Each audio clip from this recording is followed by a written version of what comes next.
Evet, çok hassas bir konu. Malum sosyal medya bugün dünyayı yöneten sosyal medya. Dünyadaki gündemi belirleyen sosyal medya. Ee, Yani sosyal medya iyi kullanılmadığı takdirde bunun nelere mal olacağını da apaçık hepimiz görmekteyiz. Şimdi sosyal medyayı kullanırken bu kadar büyük bir nimet ortada varken iyiye doğru kullanırsak iyiliği buluruz. Ama bunu farklı bir şekilde kullanmaya kalkarsak her türlü çirkeflik maalesef ortaya çıkmaktadır. Biz gönül isterdi ki sosyal medya kullanımı bilinçli bir şekilde insanların yararına olabilecek bir şekilde kullanılsın. Ama maalesef günümüzün sosyal medyası biraz denetimden çok uzak. İsteyen istediği şeyi paylaşabiliyor. Hakarete varan konuları da sosyal medyada maalesef paylaşabiliyorlar. Tabii ki bunun üzerinde dini değerleri aşağılayacak şekilde paylaşımlar olduğu zaman bu Müslümanları ciddi manada rahatsız etmektedir ve bizleri de çok ciddi manada rahatsız eder.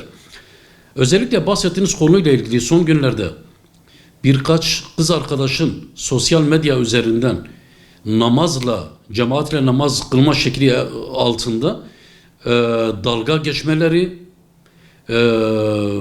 kıyafetleri itibariyle, giyinişleri itibariyle hiç İslami bir adaba, bir terbiyeye uymayacak bir şekildeki davranışları bizi ciddi manada üzmüştür.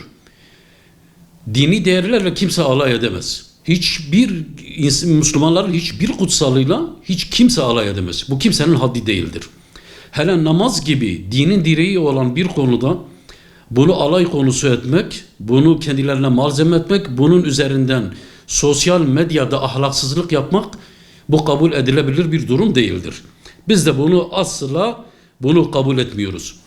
Peki ne yapmak lazım bunlarla ilgili? Bunlara taviz verseniz tavizi doğurur. Bunu yapacak olan merciler kimlerdir? Elbette ki devlet yetkililerimizdir. Peki ben de şunu sormak isterim. Sosyal medya üzerinden şu kızların yaptığı ahlaksızlığın ötesinde devlet büyüklerimizden veya bilinen bir kişi üzerinden bu sosyal medyada bir hakaret içerikli bir şeyler paylaşılsaydı ne olacaktı? Anında bu insanlar gözaltına alınıp bunlarla ilgili yasal işlem yapılmayacak mıydı? Aynı hassasiyeti devlet büyüklerimizden de bekliyoruz. İlgili mercilerden de bunu bekliyoruz. Bunun gereğini bir an önce yapmalılar ki yüreğimize su serpsinler. Bizim namazımızla, dini değerlerimizle kimin haddine alay etmek? Biz bunu asla kabul etmiyoruz. Ve bir an önce de bununla ilgili tedbir alınmasını ve gereğinin yapılmasını da yetkililerimizden bekliyoruz. Özellikle benim bir tavsiyem de olacak bu konuyla ilgili. Sosyal medyayı İslami STK'lar, İslami cemaatler, dernekler yeteri kadar biz sosyal medyada İslami hassasiyetlerimizi paylaşamıyoruz. Biz bunu paylaşmadığımız zaman bizim boş bıraktığımız alanları böyle ahlaksızlar doldurur. Bizim doldurmamız lazım. Neredeyiz o zaman biz? İslami cemaatler, STK'lar biz neredeyiz? Biz bunu ele alacağız. Önümüzde büyük bir nimet var. Sosyal medya gibi dünyaya hükmeden bir nimet var. Bunu kullanalım, bununla halka ulaşalım.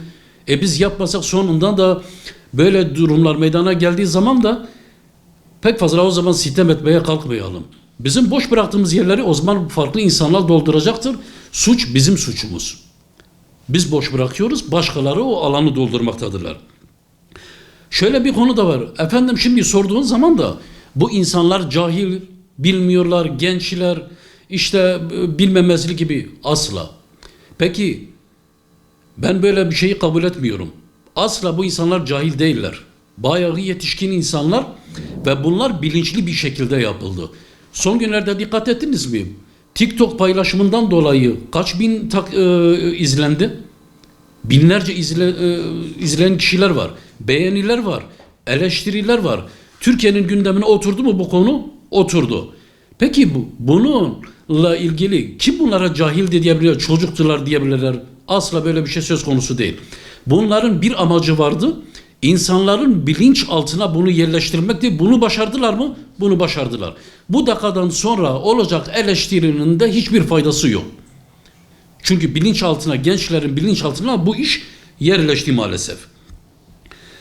Aynı şekilde bakın biz bunları eleştirdiğimiz gibi bak bizim cenahta da İslami camiada da olanları uygun olmayan şeyleri eleştirmesini de biliriz. Sadece belirli bir tarafı haksız etmekle, onlara yüklenmekle biz bunu da kabul etmiyoruz.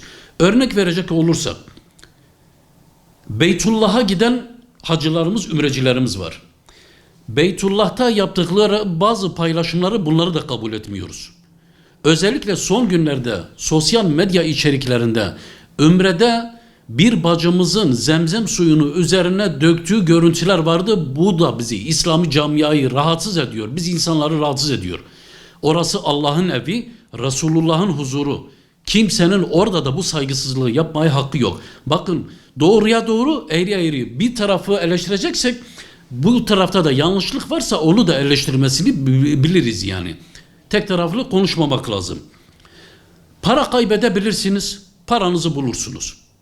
Toprağınızı kaybedersiniz, toprağınızı da bir şekilde çalışarak veya ülkeler arası bir şeyse savaşarak elde edebilirsiniz.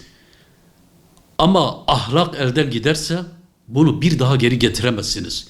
O ahlaksızlığı yapan kesim o ahlaksızlığı bir sonraki nesile yetiştirecek. Gelecek topluma yetiştirirken onlar da bir sonraki nesile vardıracak. Dolayısıyla bunun önünü almamız mümkün değildir. Nesillerimizi kaybederiz. Çocuklarımızı, ailemizi, yuvamızı kaybederiz. Bunun için bundan dolayı da iyi tedbir almak lazım diye düşünüyorum.